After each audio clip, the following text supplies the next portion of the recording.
I woke up next morning feeling fine, ready to go.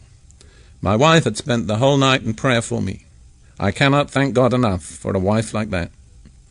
Now, wives, if you're going to encourage your husbands, there's a certain thing you'll have to practice, and it's called self-denial. Suppose you're sitting there feeling blue and mopey, dissatisfied, discontented with yourself, your husband, your home, your children, the car, but you know your husband's discouraged too. What are you going to do? You're going to tell him just how bad you feel and just how blue you are and just how much you need encouragement and help? Not if you're a good wife. That's where you have to deny yourself.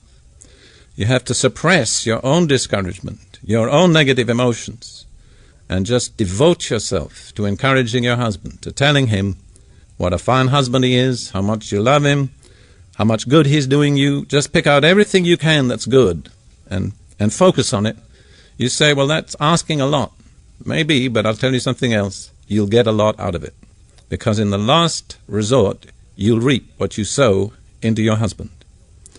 So then those are the responsibilities. The husband's responsibility, threefold: to be a head, to provide, to protect. The wife's responsibility is summed up in the word to be a helper, and two primary ways of helping: to uphold and to encourage.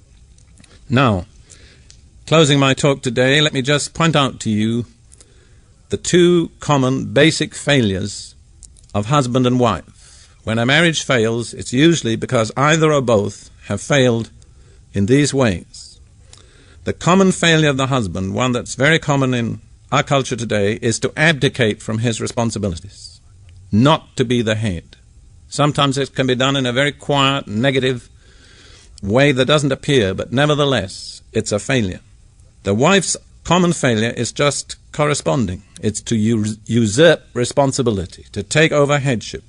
And there's a great danger of a vicious circle where the husband continually abdicates and the wife continually takes over more and more responsibility.